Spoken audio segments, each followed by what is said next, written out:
Hello बच्चों, again आपका 5 marks और 5 नंबर के वीडियो में स्वागत है। मैं जैसे ही टॉपिक आपको हमेशा ला के लेके आ रहा हूँ जो सीबीएसई काफ़ी बार पूछ रखा है और आने की 100% जिसकी संभावना रहती है। मैं लाइट के ऊपर भी वीडियो डाल रखा हूँ, अगर आपको देखना हो तो वहाँ से जाके देख सकते हो वीडियोज पे। और कृपया ना वीडियोज अगर अच्छा लगे, अगर लग रहा है कि रील में मेहनत हो रहा है तो उसे आप कृपया सब्सक्राइब करो, बच्चों तक फैलाओ और शेयर करो ज़्यादा से ज़्यादा, क्योंकि जिन बच्चों को अभी तक लग रहा है ना फिजिक्स उनको बहुत डर लगता है, उनकी फिजिक्स क्लियर हो सके। और बहुत इजी वे में आपको ये टॉपिक हम क्लियर करने वाले हैं जिसका नाम है, काफी इंपॉर्टेंट है, एसी जनरेटर। एसी चैप्टर का है ये, अल्टरनेटिंग करंट का। पहला बात करेंगे ना इसमें कि draw a level diagram of AC generator. ये क्वेश्चन बार बार पेपर में पूछा जाने वाला है कि एसी जनरेटर का डायग्राम ड्रॉ करो। तो डायग्राम तो आप थोड़ी सी प्रैक्टिस करोगे हो जाएगा। दो पावरफुल आपको मैग्नेट बनाने हैं, एक नॉर्थ पोल होगा, एक क्या होगा, साउथ पोल होगा। और इन दोनों के बीच में ना एक कॉइल होती है। आप वैसे जनरेटर या मोटर के अंदर का पार्ट आप देखे होंगे, उसमें बहुत सारी वाइंडिंग रहती है। किसके ऊपर? कोई एक्सल के ऊपर, और वो एक्सल में इसके बीच में रोटेट होता है। किसके बीच में? नॉर्थ पोल और साउथ पोल के बीच में रोटेट होता है। इससे होता क्या है रोटेट करने से? तो देखो, ये करंट इसे निकालना ना 4 स्टेप का काम है। पहला स्टेप ये होता है कि आर्मेचर के ऊपर वाइंडिंग होती है। वो वाइंडिंग क्या करता है, इसके बीच में रोटेशन होता है। किसके? दो पावरफुल मैग्नेट के बीच में, नॉर्थ और साउथ पोल के बीच में। और ये जब रोटेट करता है ना तो उससे फ्लक्स जनरेट होता है। फ्लक्स क्या होता है? कितनी मैग्नेटिक फील्ड लाइंस पास कर रही है नॉर्थ टू साउथ। ये नॉर्थ से साउथ से जाने वाली जो है ना लाइंस, उसको हम मैग्नेटिक फील्ड लाइंस बोलते हैं। और कितने एरिया से पास हो रही है, यानी फ्लक्स का जो फॉर्मूला होता था, मैग्नेटिक फील्ड इनटू क्या होता था, एरिया, इतना होता था। मैग्नेटिक फील्ड लाइंस कितनी पास की और एरिया कितने से पास की, वो हो गया।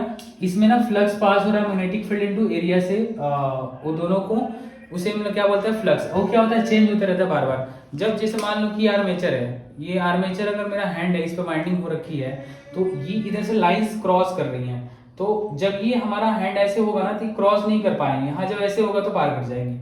तो इससे हो क्या रहा है, ये घूमने की वजह से ना, आर्मेचर को घूमने की वजह से बार बार फ्लक्स चेंजेज हो रहे हैं। अब फ्लक्स चेंजेज जो होता है ना, सबसे बड़ी बात है, वही आपका क्या डेवलप करता है, ईएमएफ। क्या डेवलप करता है? ईएमएफ। तो ये पूरे प्रोसेस से ईएमएफ मतलब डेवलप होता है, इसको इंड्यूस्ड ईएमएफ बोलते हैं। ऐसे जो करंट फ्लो होता है ना, उसी को हम लोग इंड्यूस्ड करंट के नाम से भी जानते हैं। तो आपसे ना इस टॉपिक में पहला चीज तो पूछा था कि डायग्राम करो, ड्रॉ। तो डायग्राम ड्रॉ कर दिए। इसमें आर्मेचर बनाना, दो आपके ये अल्टरनेटिंग करंट के ब्रश हो जाएंगे, एक स्लिप रिंग होगा और नॉर्थ साउथ पोल होगा, ये आर्मेचर घूमेगा, इसके अंदर एक एक्सल होगा। ये डायग्राम आप लोग एक बार प्रैक्टिस कर लेना, बन जाएगा। उसके बाद पूछता है ना कि एसी जनरेटर का प्रिंसिपल क्या होगा। तो प्रिंसिपल बहुत इजी है। अगर प्रिंसिपल की बात करें ना, तो इसका जो प्रिंसिपल होता है ना, बेस्ड होता है इलेक्ट्रोमैग्नेटिक इंडक्शन पे। Electromagnetic induction.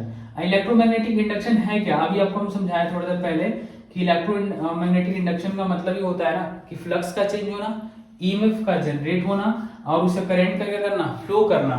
और इसी पूरे प्रोसेस को हम लोग बोलते हैं इलेक्ट्रोमैग्नेटिक इंडक्शन।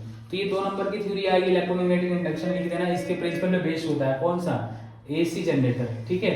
उसके बाद है आपका drive expression for instantaneous value of EMF induce in the coil. कितना ईएमएफ इंड्यूस होगा, तो पहले हम लोग इसमें बातें करेंगे ना कि फ्लक्स इसमें कितना जनरेट हो रहा है। तो फ्लक्स जनरेट कितना हो रहा है उसकी अगर बात करें तो फाई से किसको डिनोट करते हैं, फ्लक्स को।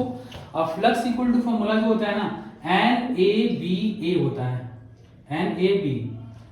और इसमें आपका लग जाएगा एन ए बी। ठीक है। एन ए बी को मल्टीप्लाई कर दोगे आप किससे, कॉस थीटा से, या हाँ कॉस थीटा से मल्टीप्लाई करोगे, N A B cos theta. ये आपकी हो गई टोटल फ्लक्स। ठीक है।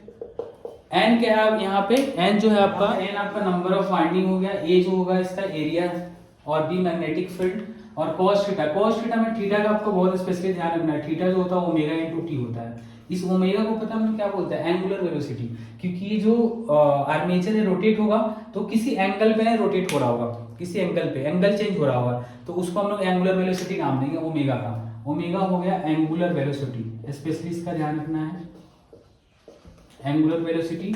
तो यहाँ पे देखो, ये तो फ्लक्स हम लिख दिए, फ्लक्स के हिसाब से N A B cos omega t, ये आपको बिल्कुल स्पेशली ध्यान रखना है। उसके बाद हम यूज कर रहे हैं फेराडे का फेराडे लॉ। फेराडे लॉ के हिसाब से क्या होता है, जो ईएमएफ होता है ना, ईएमएफ वो इक्वल होता है minus d phi by d t, change in flux with respect to time. Change in flux with respect to time. तो इस फ्लक्स के जगह ना हम इसकी वैल्यू उठाकर रखेंगे पूरा d N A B cos theta minus upon d t. तो इसको जब डिफरेंशिएट करोगे ना तो एन ए बी तो सारे कांस्टेंट है बाहर हो जाएंगे, कॉस का क्या हो जाएगा साइन थीटा, ठीक है। कॉस थीटा का किस में चेंज हो गया साइन थीटा।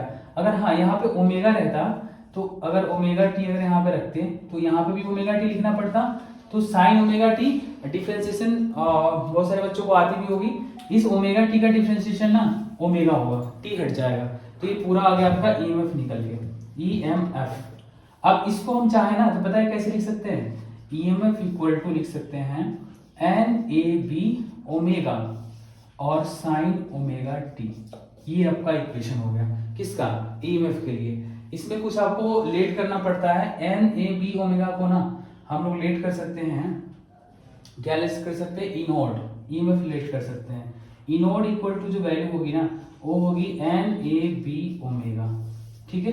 इसके बाद एक न्यूमेरिकल है, इस पे क्रॉस सेक्शन एरिया आपको दे रखा है, इसका डाटा हम लिख दे रहे हैं। क्रॉस सेक्शन एरिया दे रखा है 200 सेंटीमीटर स्क्वायर, टन्स आपको दे रखा है, नंबर ऑफ टन्स 20 टन्स, ठीक है।